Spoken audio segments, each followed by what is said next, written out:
So si Pugong Biyahero pa rin po yung nangunguna. Tapos yung kanyang total views, umabot na po ng 1 billion. Ito na po yung ating pinaka-ranking.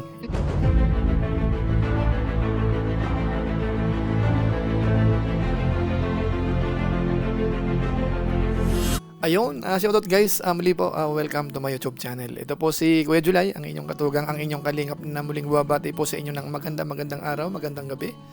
Saang sulok man po tayo ng mundo naroon. At sa araw na ito, panibagong vlog po tayo. Ang pag-uusapan natin ay yung patungkol po sa mga charity vloggers po sa buong Pilipinas na nagkakaroon po ng malaking views. Ito po ay based sa 30 days time as of December 15, 2025.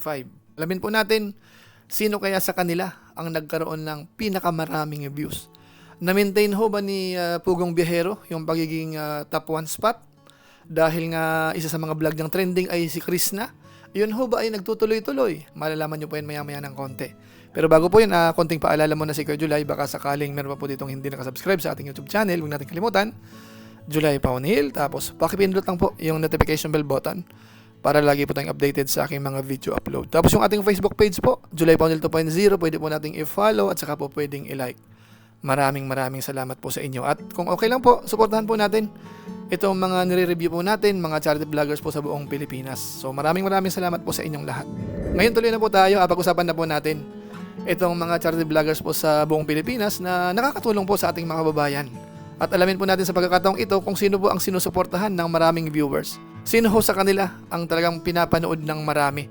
Hindi pa ho ba sila nagsasawa sa mga content po na pagtulong? Yun pa rin ho ba ang gusto ng mga viewers natin? So sino-sino ho ang kanilang napili? So malalaman nyo po yun sa pagkakataong ito dahil kukunin po natin yan based sa 30 days time hanggang December 15, 2025. So ngayon po, diretso na po tayo. Pero may konting disclaimer lang po tayo. Ito po ay simpleng review lang para lamang po magawan natin ng tabulation. Ito ho ay galing din po sa internet. May mga website po na nakukuha po natin yung data. So ginagawan po natin ng summary, tabulation para lalo po nating maintindihan. At sana ho hindi pagmulan ng away-away po. Yung mga nakikita natin, kung meron po tayong gustong laging nasa top 1, suportahan po natin para madala po natin sa top 1. Ano po? So tuloy na po tayo. Ang pinakamaganda po siguro, balikan ko sandali po yung naging ranking po natin noong November 2025. Buong buwan po yan. Ito po yun. Ito po yung ating ranking noong nakaraang buwan. Bali November 2025.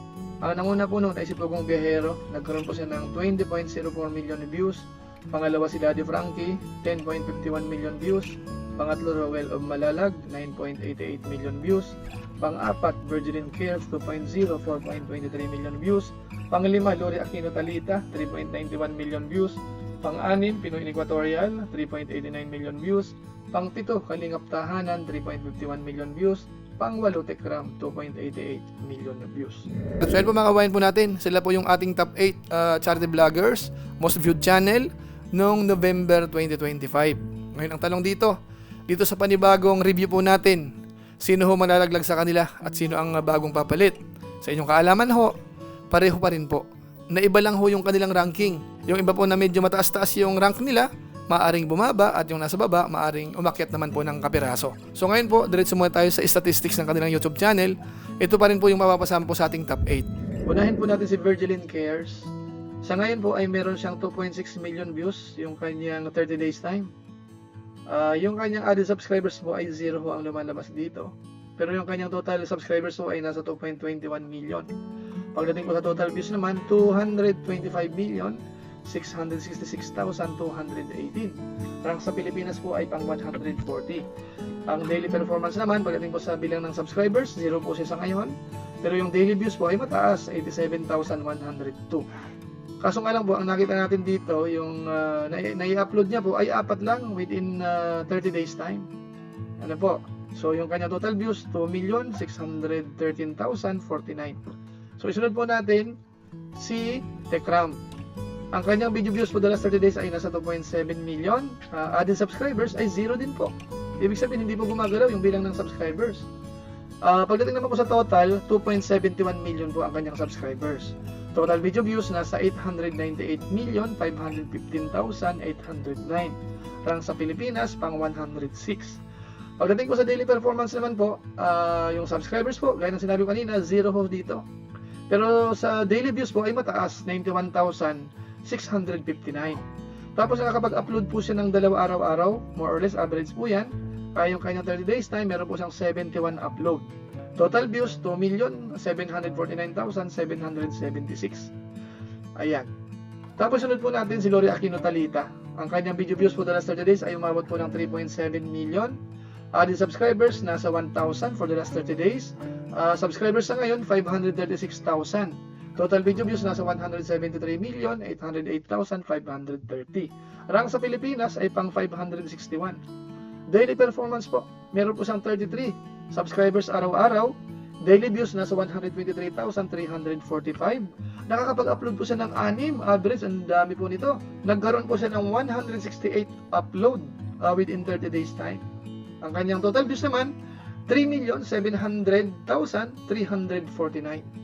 Ngayon, sunod naman po natin si Pinoy in Equatorian. Ang kanyang video views for the last 30 days ay umabot po ng 3.8 million. Added subscribers naman for the last 30 days ay nasa 1,000. Ang kanyang subscribers sa ngayon nasa 636,000. Total views nasa 409,212,299. Rank sa Pilipinas pang 473. Daily performance naman po, pagdating sa bilang ng subscribers, 33 araw-araw. Daily views 125,592. Nakakapag-upload po siya ng 5 araw-araw. So marami rin po ito. Bali meron siyang 160 upload isang buwan. Total views 3,767,746. Ngayon sunod po natin si Kalingap Tahanan. Ayan, ang kanyang video views for the last 30 days ay umabot po ng 4.2 million. Added subscribers nasa 4,000. So mataas-taas po ito. Total subscribers po sa ngayon 676,000. Total video views nasa 119,573,912. Rank sa Pilipinas ay pang 442. Daily performance naman po, pagdating sa bilang ng subscribers, 133 araw-araw. Daily views, 140,192. Nakakapag-upload po ng isa lang isang araw. At meron siyang 28 upload within 30 days time. So, ibig sabihin ho, malakas ang kanyang views. Kahit pa isa-isa lang po, pero malaki yung kanyang total views. Umabot po ng 4,205,766. So, kaya naman po, isunod natin si Ruel of Malalag. Ang kanyang video views po the last 30 days ay umabot po ng 10 million. Added subscribers naman po ay nasa 3,000 for the last 30 days. Yung kanyang bilang ng subscribers po sa ngayon ay umabot na po ng 533,000. Total video views nasa 256,235,252. Rank sa Pilipinas pang 564. Ang daily performance naman po pagdating sa bilang ng subscribers, meron po siyang 100 araw-araw. Total video araw-araw. Tapos yung daily views naman, 337,722. Nakakapag-upload po siya ng 4 isang araw, kaya meron po siyang 131 within 30 days time. Kaya umabot po yung kanyang total views ng 10,131,662 for the last 30 days. So ngayon naman po, isunod natin si Daddy Frankie. Ang kanyang video views for the last 30 days ay umabot po ng 12,000. Tapos yung kanyang added subscribers naman po for the last 30 days ay malaki po, 20,000 po ito. Yung kanyang total subscribers po sa ngayon nasa 1.37 million. Total views umabot na po ng 311,691,904. Yung kanyang rank sa Pilipinas hindi po pinapakita dito. Yung daily performance naman po pagdating sa bilang ng subscribers, meron po siyang 667 araw-araw. Daily views 396,688. Nakakapag-upload naman po siya ng 3 isang araw. Yung kanyang 30 days time umabot po ng 93. Total views po ay umabot ng 11,900,637. So isunod naman po natin si Pugong Biyahero. Ano po? Ang kanyang video views ay umabot po ng 19 million for the last 30 days. Ayan, yung bilang naman po ng subscribers umabot ng 20,000. Tapos yung kanyang total subscribers naman po ay umabot na ng 4.0 pambira. 20,000. Tapos yung kanyang bilang naman po ng subscribers sa ngayon ay umabot na po ng 4.06 million. Tapos yung kanyang total views, umabot na po ng 1,372,997,059. Tapos yung kanyang rank sa Pilipinas ay pang 56. Yung daily performance naman po, pagdating sa subscribers, araw-araw meron siyang 667. Tapos yung kanyang daily views naman po ay umaabot ng 637,540. Nakakapag-upload po siya ng isa lang isang araw. So ang lakas po niyan, isang upload isang araw, pero ang views niya po ay ang laki. Within 30 days time, nagkaroon po siya ng 33 upload. Total views po noon, umabot ng 19,126,186. So, ganun po kalakas ang channel po ni Pugong Biyahero.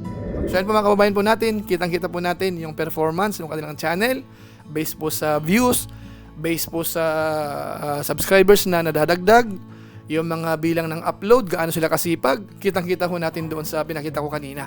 Pero ngayon po, igawa ko po ng tabulation para pinaka-shortcut na po ito, pinaka-summary. Ito na po yung ating pinaka-ranking, yung ating top 8 most viewed channel ng mga charity vloggers po sa buong Pilipinas. Ito po yun. Ito naman po yung ating pinaka-ranking ngayon, pinaka-tabulation as of December 15, 2025. Based po yan sa 30 days time. Ano po? So dito po may mga column tayo, yung channel name, yung views nila sa ngayon, tapos yung bilang ng na-upload po nila araw-araw. Ilan ho ba ang kanilang na-upload lumalabas, mga kababayan po natin. So makita po natin yan dito. Tapos yung dating ranking po nila, nilagay po natin sa bandang right side o right column. Ano po?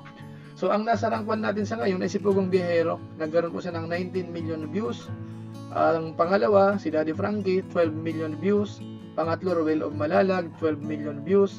Pang-apat, Kalingap Tahanan, 4.2 million views. Pang-lima, Pinoy Equatorial, 3.8 million views. Pang-anim, Lori Aquino Talita, 3.7 million views. Pang-pito, Tekram, 2.7 million views.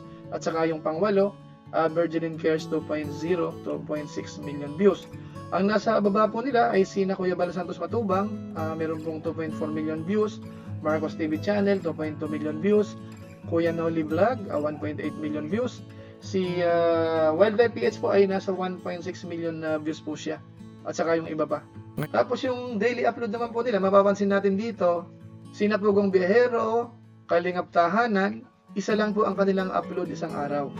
Ayan, Kalingap Tahanan at saka si Pugong Biyahero. Tapos si Daddy Frankie ho, 3 po ang na-upload niya average isang araw. Ruel of Malalag naman, 4.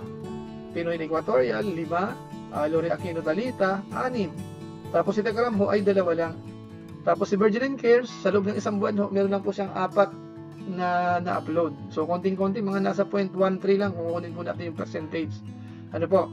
Pagdating naman po sa mga dating ranking, noong November, si Pugong Biyahero, rank 1 ngayon, dati pong rank 1 yan. Pangalawa, Daddy Frankie, dating rank 2 pa rin po sa ngayon. Pangatlo, Ruel of Malalag, dating rank 3, ngayon po ay rank 3 pa rin. Pang-apat, Kalingap Tahanan, dating rank 7, umakyat po sa rank 4.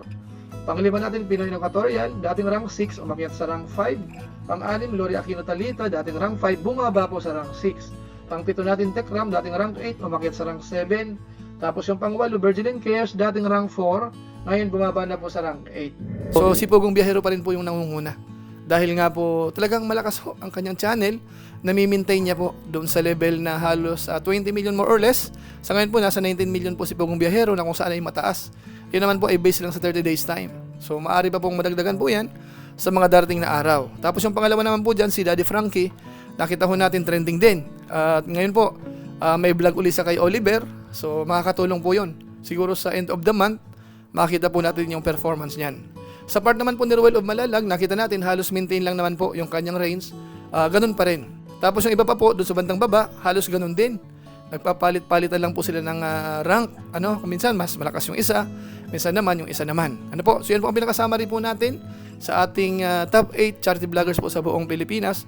Based po yan sa kanilang mga views. Bagamat yung views po na yan ay total po yan. Kasama yung live stream, kasama yung upload at saka yung mga shorts. So total na po yan mga kabayan po natin. Sa inyo lang information po. So yun lang po muna siguro ang ating mixing channel review po sa ngayon. Patungkol po dyan sa mga charity vloggers po sa buong Pilipinas. Yun po yung ating mid of the month review. Ang kasunod po nito ay baka sa katapusan na po ng buwan or end of December. Mga kabayan natin. So maraming salamat po sa inyo. Ilang po muna siguro. At kung inyo po itong nagustuhan, pwede naman po nating i-share. So maraming salamat po.